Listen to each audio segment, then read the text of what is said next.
ఈ రోజు ట్రేడ్ ఎలా చేయబోతున్నానో చెప్తానండి. ముందుగా ప్రీవియస్ డే అనేది ఏమైందో తెలుసుకుందాం. ప్రీవియస్ డే అనేది గ్యాప్ డౌన్ అనేది ఓపెన్ అయిందండి. ఓపెన్ అయ్యి కంటిన్యూస్ గా మార్కెట్ అనేది పైకి అనేది వెళ్ళింది. ఇక్కడ చాలా మంది బయ్యర్స్ అనే వాళ్ళు వచ్చింటారు. ఈ బయ్యర్స్ కి రీట్రేస్మెంట్ అనేది అయ్యిందండి. లో నుంచి హై కి ఫిబ్ వేస్తే 50% లెవెల్ వరకు మార్కెట్ అనేది వచ్చింది. కాబట్టి ఇక్కడ ఉన్న బయ్యర్స్ అనే వాళ్ళు వెళ్ళిపోయి ఉంటారు. అలాగే ఇక్కడ చాలా మంది సెల్లర్స్ అనే వాళ్ళు వచ్చింటారు. ఈ సెల్లర్స్ టాప్ లాసెస్ సెండ్ చేయడానికి మార్కెట్ అనేది పైకి అనేది వెళ్ళింది. ఇక్కడ బయ్యర్స్ అనే వాళ్ళు ఉంటారు. మళ్ళీ ఇక్కడ ఈ బయ్యర్స్ కి రీట్రేస్మెంట్ అనేది అయ్యిందండి. లో నుంచి హై కి మళ్ళీ ఫిబ్ వేస్తే 50% లెవెల్ వరకు మార్కెట్ అనేది వచ్చింది. ఇక్కడ చూస్తే లాస్ట్ మూమెంట్ లో ఇక్కడ సెల్లింగ్ అనేది జరిగింది. వాళ్ళ గిటంగా రీట్రేస్మెంట్ అనేది అయ్యింది. కాబట్టి ఒకవేళ ఫ్లాట్ ఓపెన్ అయింది అనుకోండి, యాజ్ పర్ ప్రైస్ యాక్షన్ బట్టి మనం ఎంట్రీ అనేది ప్లాన్ అనేది చేద్దాము. ఇక్కడ బయ్యర్స్ అనే వాళ్ళు లేరు, సెల్లర్స్ అనే వాళ్ళు లేరు. కాబట్టి అలాగే గ్యాప్ డౌన్ కేసులో మనం సెల్లింగ్ సైడ్ ట్రేడ్ అనేది ప్లాన్ అనేది చేద్దామండి. ఎందుకంటే ఇక్కడ ఎంతో కొంతమంది బయ్యర్స్ అనే వాళ్ళు ఉంటారు. వాళ్ళ స్టాప్ లాసెస్ హ్యాండ్ చేయడానికి మార్కెట్ అనేది కిందకి అనేది రావచ్చు. అలాగే గ్యాప్ అప్ కేసులో మనం బయింగ్ సైడ్ ట్రేడ్ అనేది ప్లాన్ అనేది చేద్దామండి. ఎందుకంటే మార్కెట్ అనేది అప్ ట్రెండ్ లో ఉందండి. కాబట్టి ఇక్కడికి కంటిన్యూస్ గా మార్కెట్ అనేది పైకి అనేది వెళ్ళొచ్చు. వెయిట్ చేద్దాం. మార్కెట్ అనేది స్టార్ట్ కాబోతుంది. గ్యాప్ అప్ అనేది ఓపెన్ అయిందండి. కంటిన్యూస్ గా మార్కెట్ అనేది కిందకి అనేది వస్తుంది. ఇక్కడ నేను బయింగ్ సైడ్ ట్రేడ్ అనేది ప్లాన్ అనేది చేద్దాం అనుకుంటున్నానండి. ఇక్కడ ఒక గ్రీన్ కలర్ క్యాండిల్ చూసి మనం ఎంట్రీ అనేది ప్లాన్ అనేది చేద్దాము. ఇక్కడ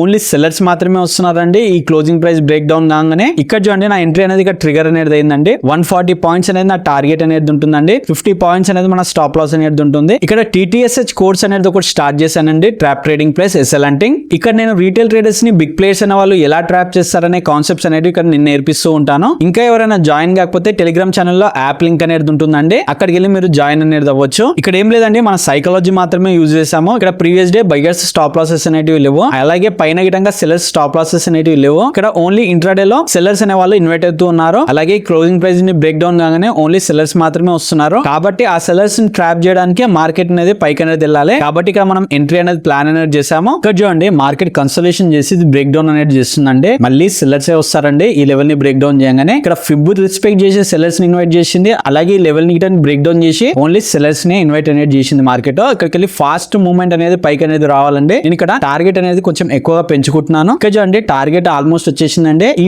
డే హై ని బ్రేక్అవుట్ అనేది చేయాలండి మార్కెట్. కాబట్టి ఇక్కడ వెయిట్ అనేది చేస్తాను నేను. ఇక్కడ చూడండి నా టార్గెట్ అనేది హిట్ అయిందండి. ఇక్కడ ఆల్మోస్ట్ 180 పాయింట్స్ అనేది నేను తీసుకున్నానండి. ఈ లెవెల్ ని బ్రేక్ డౌన్ చేసింది. అలాగే క్లోజింగ్ ప్రైస్ ని బ్రేక్ డౌన్ అనేది చేసింది. ఓన్లీ ఇక్కడ సెల్లర్స్ మాత్రమే వస్తారు. ఈ సెల్లర్స్ ని టార్గెట్ చేయడానికి మనం బయింగ్ సైడ్ ట్రేడ్ అనేది ప్లాన్ అనేది చేసాము. ఇక్కడ మన ఎంట్రీ అనేది ట్రిగర్ అనేది అయింది. కొంచెం మనం టార్గెట్ అనేది పెంచుకున్నాము. ఇక్కడ మన టార్గెట్ అనేది హిట్ అయింది. ఆల్మోస్ట్ 180 పాయింట్స్ అనేది మనం టార్గెట్ అనేది తీసుకున్నాము. ఇలాంటి చార్ట్ ట్రేడింగ్ కాన్సెప్ట్స్ గురించి లైక్ చేసి సబ్స్క్రైబ్ చేయండి.